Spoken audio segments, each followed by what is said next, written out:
High, আমি মৌ। আজকে আমি শেয়ার করব ঘরে বসে কিভাবে হেয়ার স্পা করা যায়। আমি লরিয়ালের হেয়ার স্পা ক্রিম নিয়েছি। তোমরা আশেপাশে যে কোনো শপ বা লোকাল মার্কেটে পেয়ে যাবে। আমি ক্রিমটা 700 টাকা দিয়ে নিয়েছি।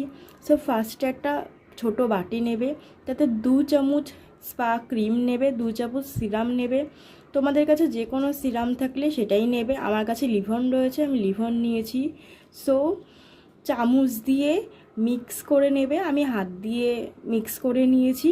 মিক্স করার পর চুল ভাগ করে চুলে ভালো করে লাগিয়ে নেবে। সুন্দর করে লাগিয়ে নেওয়ার পর ভালো করে চুলটাকে মাসাজ করবে।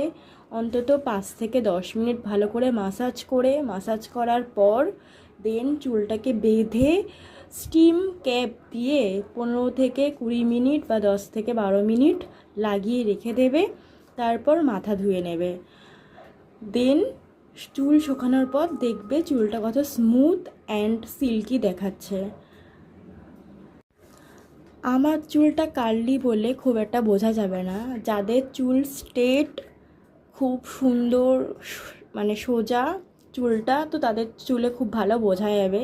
আমার চুলটা কোঁকড়ানো বলে খুব একটা ভালো বোঝা যাবে না, তো ভালো স্মুথ হয়েছে। একবার ট্রাই করে দেখবে।